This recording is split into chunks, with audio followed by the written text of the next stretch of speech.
Dear students, आज की video में हम आपकी कक्षा 10वीं जो विज्ञान की बुक है उसका चैप्टर 6 जो कि है विद्युत धारा एवं परिपथ, उसका हम आज सेकंड वीडियो लेकर के आए हैं। आज के वीडियो में हम विद्युत विभव और विभवांतर को स्पष्ट करेंगे। सबसे पहले विद्युत विभव और विभवांतर को समझने से पहले हम सबसे पहले समझेंगे विद्युत क्षेत्र को। किसको समझेंगे कि विद्युत क्षेत्र, एक देखिए क्या है विद्युत क्षेत्र, जिसे आप पिछले क्लासों में पढ़े भी होंगे कि विद्युत क्षेत्र क्या है कक्षा 9th में। तो देखिए विद्युत क्षेत्र होता क्या है कि कोई अगर एक आपका आवेश रखा हुआ है, कोई आवेश अगर रखा हुआ है तो इसके चारों ओर एक ऐसा क्षेत्र होगा, इसके चारों ओर एक ऐसी बाउंड्री होगी जिसके अंदर अगर हम कोई आवेश दूसरा आवेश लेकर के आते हैं तो इस आवेश पर यह क्या करेगा, बल लगाएगा। देखिए क्या है कि समान आवेश है, अगर प्लस और प्लस दो आवेश आपके हैं जो दोनों क्या है प्लस हैं,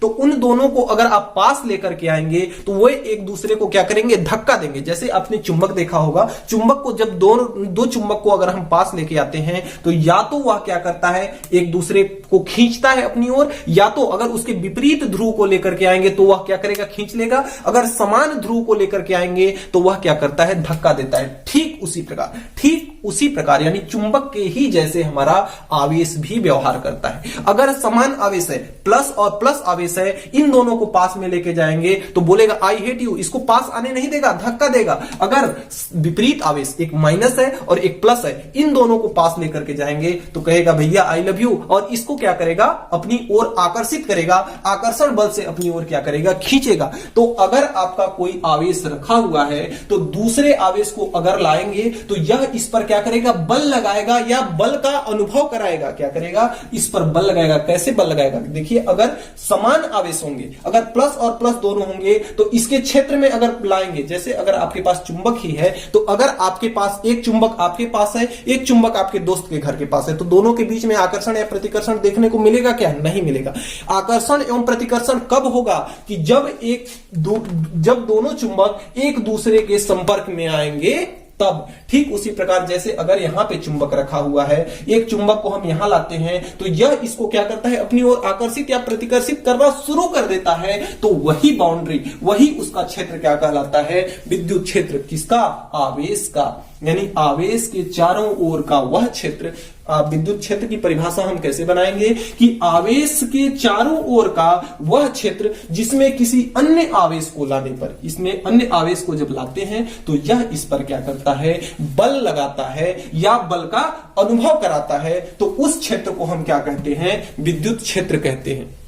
एक बार फिर से देखिए, एक बार में कोई भी चीज नहीं आती है और हमेशा आप लोग ये प्रयास कीजिएगा कि समझ के ही पढ़ें। इसके पहले वाली वीडियो हमारे आपके चैनल पे मिल जाएगी विद्युत धारा को, जिसमें हमने स्पष्ट किया है। अगर आपने उस वीडियो को नहीं देखा है तो इसके पहले प्लीज प्लेलिस्ट में जाकर के उस वीडियो को देख लीजिएगा ताकि ये टॉपिक आपके लिए बेहद आसान हो जाए। तो देखिए हम इसकी परिभाषा फिर से कैसे एक बार फिर देख लेते हैं कि किसी आवेश के चारों ओर का वह क्षेत्र जिसमें किसी अन्य आवेश को लाने पर यह आवेश किसी उस आवेश पर क्या करता है, बल लगाता है या बल का अनुभव कराता है, तो उस क्षेत्र को, उस आवेश के चारों ओर के उस क्षेत्र को हम क्या कहते हैं, विद्युत क्षेत्र कहते हैं।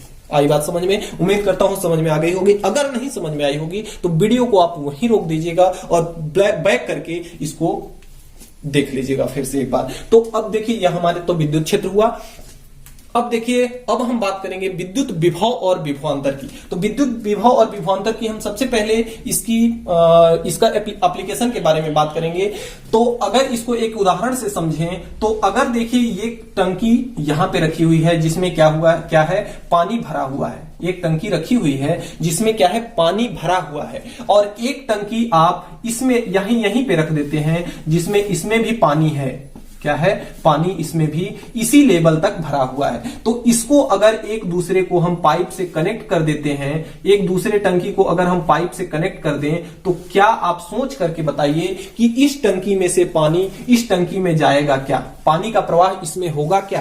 तो सिंपल सा जवाब है कि पानी का प्रवाह इसमें नहीं होगा, क्योंकि इसका स्तर और इसका स्तर, दोनों का स्तर क्या है, बराबर है। लेकिन यही टंकी अगर हम यहां पे रख दें ऐसे और एक टंकी को हम यहां पे रख दें तो इसमें कितना भी पानी भरा होगा, लेकिन इसमें से अगर इसको हम कनेक्ट कर देंगे तो यहां से पानी इसमें प्रवाह होगा। तो पानी का प्रवाह क्यों हो रहा है? देखिए इसका स्तर जो है, इसका स्तर अलग है और इसका स्तर अलग है। इसमें क्या था, दोनों का स्तर बराबर था, तो स्तर बराबर होने के कारण इन दोनों में पानी का फ्लो नहीं हो रहा था। यहां क्या है, स्तर दोनों का भिन्न भिन्न है, इसका स्तर अलग है, इसका स्तर अलग है, इसलिए इस टंकी से पानी इस टंकी में प्रवाहित हो रहा है। अब इसका मतलब यहां हमारे समझाने का मतलब क्या है कि जैसे अगर देखिए कोई चालक तार है, विद्युत विभव और विभवांतर के रूप में अगर इसको हम देखें तो कोई अगर चालक तार है जिसमें क्या होता है, करंट फ्लो होता है, करंट बहता है, चालक तार यानी जिसमें करंट का प्रवाह आसानी से हो सके,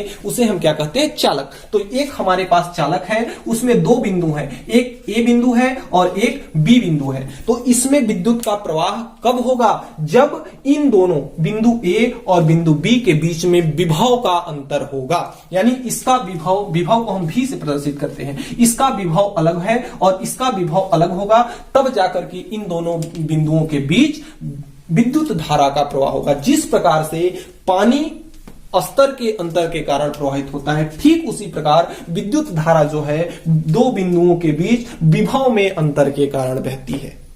धारा जैसे जिस प्रकार से पानी स्तर में अंतर के कारण बहता है, ठीक उसी प्रकार से जो विद्युत का फ्लो होता है, विद्युत धारा का जो प्रवाह होता है दो बिंदुओं के बीच विभव में अंतर के कारण होता है। जैसे जो आपके एरिया में जो तार लगा हुआ है जिससे आपकी बिजली घर पे आती है, तो कहते हैं देखिए बल्ब पे लिखा होता है कि 220 वोल्ट, तो 220 वोल्ट है क्या, उसमें दो तार लगे होते हैं, दोनों तार को हम क्या करते हैं, अपने घर में लाते हैं और उसको बल्ब में जोड़ते हैं, तब जाके हमारा बल्ब जलता है। तो उस 220 वोल्ट का मतलब क्या समझते हैं कि उन दोनों तारों के बीच का जो विभव है, विभव का अंतर, दोनों विभव को अगर हम माइनस कर लेते हैं V1 माइनस V2, तो वह किसके बराबर है, उसमें 220 वोल्ट के बराबर है। यानी इन दोनों के बीच में विभव का अंतर यानी विभवांतर, विभव में अंतर को ही हम क्या कहते हैं, विभवांतर। दो बिंदुओं में के बीच में विभव में अंतर के कारण विद्युत धारा का प्रवाह होता है। अगर इतनी बात अगर समझ में आपको आई हो तो कमेंट बॉक्स में आप ये लिखें कि हां सर यह बात हमें समझ में आ गई। फिर आगे हम चलते हैं, विद्युत विभव और विभवांतर की परिभाषा एकदम लॉजिकली आपको समझाएंगे। तो देखिए हमने अभी तक यह सीखा कि दो बिंदुओं के बीच अगर विभव का अंतर है तो उसमें क्या होता है, करंट का फ्लो होता है। तो हम एक हिसाब से यह कह सकते हैं कि विभव का उपयोग हम किसके लिए करते हैं, विभव का उपयोग हम विद्युत धारा की दिशा को प्रदर्शित करने के लिए करते हैं। तो ये तो हमारी एक नॉर्मल सी परिभाषा हुई, जनरल परिभाषा हुई। लेकिन इसकी अगर फिजिक्स के हिसाब से एक स्टैंडर्ड परिभाषा बनाए तो इसकी स्टैंडर्ड परिभाषा कैसे बनेगी। विद्युत विभव को हम किससे प्रदर्शित करते हैं, भी से प्रदर्शित करते हैं। विद्युत विभव को किससे प्रदर्शित करते हैं, भी से। विद्युत विभव को किससे प्रदर्शित करते हैं, भी से। ये तो भी बराबर हमारा होता है विद्युत विभव बराबर, इसका सूत्र होता है विद्युत विभव बराबर होता है W बटे आवेश।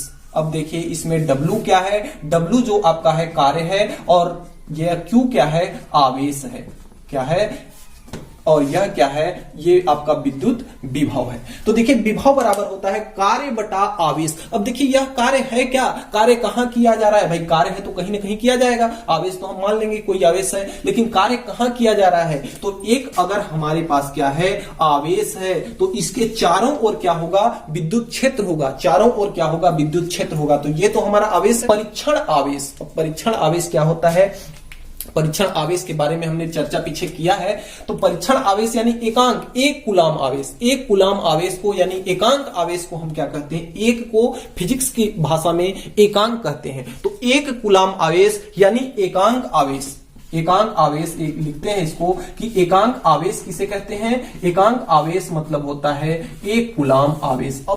तो ये देखिए आपका आवेश है, इसके चारों ओर का यह क्या है, विद्युत क्षेत्र है। इसमें कोई बिंदु क्या है, ए लिया हुआ है, कोई बिंदु इस आवेश के अंदर, इस आवेश विद्युत क्षेत्र के, इस आवेश के विद्युत क्षेत्र के अंदर एक बिंदु कितना है, ए है।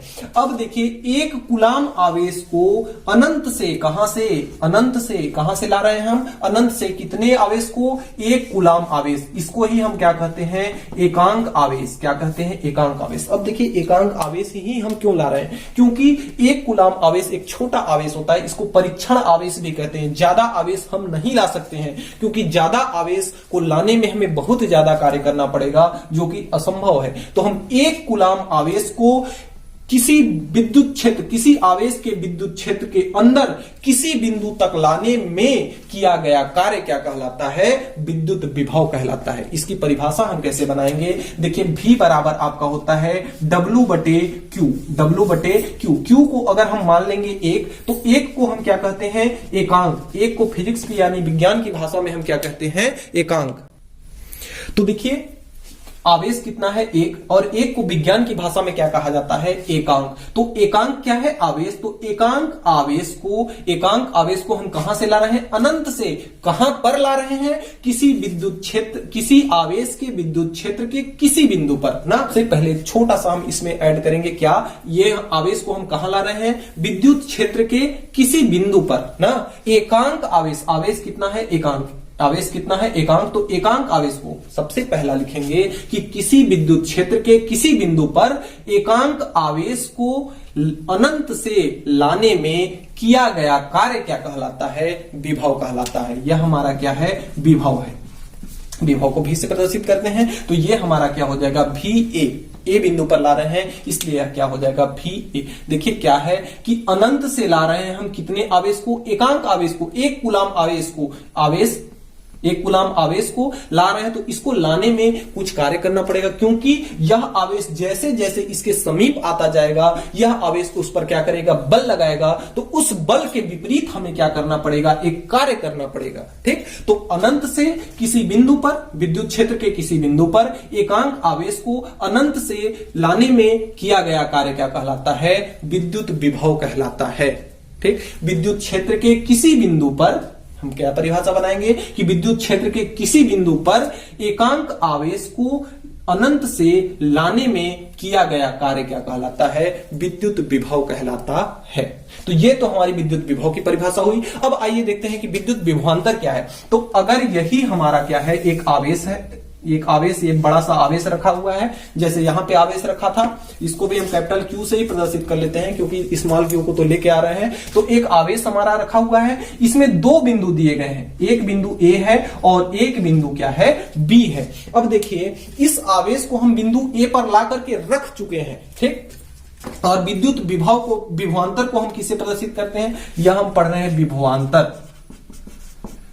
विभवांतर, तो विभवांतर को हम कैपिटल V से प्रदर्शित करते हैं, इसको स्मॉल v से प्रदर्शित करते हैं। तो स्मॉल v को हम ऐसे बना लेते हैं। तो कैपिटल V, अब विभवांतर बराबर भी होता है कार्य बटा आवेश। अब कहोगे आप कि विभव बराबर भी कार्य बटे आवेश और विभवांतर बराबर भी कार्य बटे आवेश। तो इसमें छोटा सा अंतर है जिसे आपको क्या करना है? समझना है। अब देखिए, इसमें अंतर क्या है कि बिंदु A पर जो है आपका एक कूलाम आवेश ला करके रखा हुआ है। तो इस एक कूलाम आवेश को बिंदु A से B तक अगर हम ले जाएंगे, एक कूलाम आवेश को, इस आवेश को जब बिंदु A से B तक ले जाएंगे तो हमें कार्य करना पड़ेगा। क्यों? क्योंकि इसके क्षेत्र में रखा हुआ है, यह इस पर क्या कर रहा है? बल लगा रहा है। इस आवेश को अगर हम जरा सा भी हिलाएंगे डुलाएंगे, चाहे आगे ले जाए चाहे पीछे, तो यह आवेश उस पर क्या करेगा? बल लगाएगा। अगर समान आवेश है तो उसको क्या करेगा? धक्का देगा, भेज देगा जल्दी से जाओ। और अगर विपरीत आवेश है तो उसको जाने नहीं देगा, अपनी तरफ खींचेगा। तो इस बिंदु से अगर इस बिंदु तक ले जाएंगे तो हमें एक कार्य करना पड़ेगा, तो वही क्या कहलाएगा? विद्युत विभवांतर कहलाएगा। अब देखिए, इसकी परिभाषा कैसे बनाएंगे कि एक कूलाम आवेश, देखिए विभवांतर कैपिटल V बराबर कितना होता है? W बटे Q। Q को हम क्या मान लेंगे? एक कूलाम मान लेंगे। एक कूलाम, एक को हम क्या कहते हैं विज्ञान की भाषा में? एकांक कहते हैं। एक को क्या कहते हैं? एकांक। तो एकांक क्या है? आवेश है। एकांक आवेश को कहां से कहां ले जा रहा है? किसी विद्युत क्षेत्र के अंदर ना, अंदर स्थित कोई अगर एक बिंदु है तो एकांक आवेश को किसी विद्युत क्षेत्र के अंदर बिंदु A से बिंदु B पर ले जाने में, यानी एक बिंदु से दूसरे बिंदु पर ले जाने में किया गया कार्य क्या कहलाता है? विद्युत विभवांतर कहलाता है। यह क्या है? विभवांतर। तो यह विभवांतर VAB है। क्या है? VAB, यानी A से लेके B तक, जहां पे VA क्या है? VAB क्या है? VA minus VB। VA minus VB है, बराबर कितना होगा आपका? W बटा Q। Q। यही देखिए छोटा सा अंतर है। विभव में क्या है कि अनंत से हम आवेश को लेकर के आते हैं किसी विद्युत क्षेत्र के अंदर, और विभवांतर का मतलब क्या होता है कि उसी विद्युत क्षेत्र के अंदर ही एकांक आवेश को ही हम बिंदु A से B तक, यानी एक बिंदु से दूसरे बिंदु तक ले जाने में, एकांक आवेश को किसी विद्युत क्षेत्र के अंदर एक बिंदु से दूसरे बिंदु तक ले जाने में जो कि हमें कार्य करना पड़ता है वह क्या कहलाता है, विद्युत विभवांतर कहलाता है। तो उम्मीद है कि विद्युत विभव और विभवांतर दोनों की परिभाषाएं आपको अच्छे से समझ में आई होंगी। तो अब देखिए विद्युत विभव के अगर मात्रक की हम बात करें, विभव का मात्रक, तो विद्युत विभव के अगर हम मात्रक की बात करें तो V बराबर क्या होता है, W बटा Q। W बटे कितना होता है, Q। W क्या है, कार्य का मात्रक क्या होता है, जूल। जैसा कि आप लोग जानते होंगे कार्य का मात्रक क्या होता है, जूल, और आवेश का मात्रक क्या होता है, कूलाम। आवेश का मात्रक क्या होता है, कूलाम। तो जो V का यानी विभव का जो मात्रक होगा वह क्या होगा, जूल बटे कूलाम। क्या होगा, जूल बटे कूलाम। तो देखिए जो विद्युत विभव है इसका अध्ययन बोल्ट नामक वैज्ञानिक ने किया। क्या, कौन से वैज्ञानिक ने किया, बोल्ट नामक वैज्ञानिक ने किया। तो इसलिए सम्मान देने के लिए हम जूल प्रति कूलाम या जूल बटे कूलाम को क्या कहते हैं, बोल्ट कहते हैं। जूल प्रति कूलाम को क्या कहते हैं, बोल्ट कहते हैं। तो आपका जो विभव का जो एसआई मात्रक होगा वह क्या होगा, बोल्ट होगा। और विद्युत विभव को मापा किस में जाता है, विद्युत विभव का मापन, विद्युत विभव का मापन। तो विद्युत विभव को मापने के लिए एक यंत्र का उपयोग करते हैं जिसे हम क्या कहते हैं, वोल्ट मीटर कहते हैं, वोल्ट मीटर। तो दो बात आप याद रखेंगे कि विद्युत विभव, देखिए मात्रक हम कैसे बनाते हैं, विद्युत विभव बराबर होता है W बटे Q, कार्य बटे आवेश। कार्य का मात्रक क्या है, जूल, आवेश का मात्रक क्या है, कूलम। देखिए अगर आपको मात्रक अगर भूल भी जाता है तो अगर समझ के पढ़े रहेंगे तो आपको इतना जरूर दिमाग में फिक्स होगा कि विभव बराबर क्या होता है, W बटे Q। ये सूत्र याद होगा। W यानी कार्य, कार्य का मात्रक क्या, जूल, और आवेश का मात्रक क्या, कूलम। तो इसका मात्रक क्या हो गया, जूल बटे कूलम। तो आप जूल बटे कूलम भी लिख सकते हैं। और फिर आप ये सोचेंगे कि जूल बटे कूलम, बोल्ट का अध्ययन, ये विभव का अध्ययन किसने किया, बोल्ट नामक वैज्ञानिक ने। तो इसलिए उनको सम्मान देने के लिए हम जूल बटे कूलाम को क्या कहते हैं, वोल्ट कहते हैं। तो विद्युत विभव का मात्रक क्या हो जाएगा आपका, वोल्ट। अब देखिए विद्युत विभव है तो इसके मापन की भी आवश्यकता होगी। तो विद्युत विभव का मापन हम किस में करते हैं, एक यंत्र हमारा होता है वोल्ट मीटर, जिसे हम समांतर क्रम में लगा देते हैं। श्रेणी क्रम समांतर क्रम की बात आगे करेंगे। तो इसको अगर वोल्ट मीटर को समांतर क्रम में किसी परिपथ में जोड़ दिया जाता है, विद्युत धारा के रास्ते में जोड़ दिया जाता है, तो वह क्या करता है, विद्युत विभव का मापन करता है। तो विद्युत विभव का मापन किससे किया जाता है, वोल्ट मीटर से। अब देखिए एक नंबर में कभी कभी परीक्षा में ये बोर्ड में आपको पूछ देता है कि वोल्ट की परिभाषा लिखिए। तो V बराबर यह क्या होता है, जूल बटे कूलाम। जूल बटे क्या होता है, कूलाम। अब देखिए जूल बटे कूलाम किसके बराबर होता है, यह वोल्ट के बराबर होता है। किसके बराबर होता है, वोल्ट के बराबर होता है। तो अब अगर हम कूलाम को, V बराबर जूल बटे कूलाम है, तो अगर हम इसको मान लें कि जो कार्य है वह 1 जूल किया गया है और जो कूलाम है, आवेश है, जो V बराबर आपका होता है कार्य बटा आवेश। V बराबर क्या होता है, कार्य बटे आवेश। तो हम मान लेंगे कि जो कार्य है वह कितना किया गया है, 1 जूल, और जो आवेश है वह कितना प्रवाहित हुआ है, 1 कूलाम आवेश। तो यह किसके बराबर हर हाल में होगा, वोल्ट के बराबर, क्योंकि जूल बटे कूलाम क्या होता है, वोल्ट। इसकी परिभाषा हम कैसे बनाएंगे, 1 कूलाम है और 1 जूल है ऊपर में। तो 1 कूलाम आवेश को अगर हम अनंत से 1 कूलाम आवेश को, इस परिभाषा पे आ जाएंगे हम। तो देखिए इसकी परिभाषा हम कैसे बनाएंगे कि 1 कूलाम आवेश को हम अनंत से किसी बिंदु पर लाने में, अनंत से 1 कूलाम आवेश को अनंत से किसी बिंदु पर लाने में अगर किया गया कार्य हमारा कितना हो, 1 जूल हो। अगर हमें 1 जूल का कार्य करना पड़े तो वह किसके बराबर होगा, 1 वोल्ट के बराबर होगा। एक बार फिर से देख लीजिए कि देखिए यह क्या है, 1 जूल कार्य किया गया है 1 कूलाम आवेश को लाने में, ठीक। तो एक कूलाम आवेश को किसी विद्युत क्षेत्र के किसी बिंदु तक लाने में अनंत से, कहां से, अनंत से अगर 1 जूल का कार्य करना पड़ता है तो वह किसके बराबर होगा, 1 वोल्ट के बराबर होगा। तो इस प्रकार से आप वोल्ट की परिभाषा बना सकते हैं। सब कुछ इसी में छिपा है, बस आपको थोड़ा सा अपने दिमाग का उपयोग करके इसकी परिभाषा बनाना है। तो एक कूलाम क्या है, आवेश। तो एक कूलाम आवेश को अगर अनंत से हम विद्युत क्षेत्र के किसी बिंदु पर लाएं और 1 जूल का कार्य करना पड़े तो वह किसके बराबर होगा, वोल्ट के बराबर होगा। तो इस प्रकार से आप वोल्ट की परिभाषा को, प्रयास आप इतना जरूर कीजिएगा कि हर परिभाषा को आप समझें, ताकि आप समझे रहेंगे तो दूसरे को भी क्या कर सकते हैं, बता सकते हैं। तो इसके बाद अगला जो टॉपिक है इसको अगले वीडियो में मिलते हैं। वीडियो में इतना ही। हमें उम्मीद है कि आज हमने जो भी पढ़ा वो आपको अच्छे से समझ में आया होगा। अगर फिर भी आपको किसी भी प्रकार का कोई डाउट है तो आप नीचे कमेंट बॉक्स में कमेंट करके जरूर बताएंगे। वीडियो आपको कैसी लगी ये आप कमेंट करके हमें जरूर बताइएगा, ताकि हमें मोटिवेशन मिलता रहे और मैं आपके लिए इसी प्रकार की वीडियो हमेशा लेकर के आता रहूं। तो मिलते हैं अगली क्लास में, अगली वीडियो में इसके नेक्स्ट टॉपिक के साथ। तब तक के लिए गुड बाय।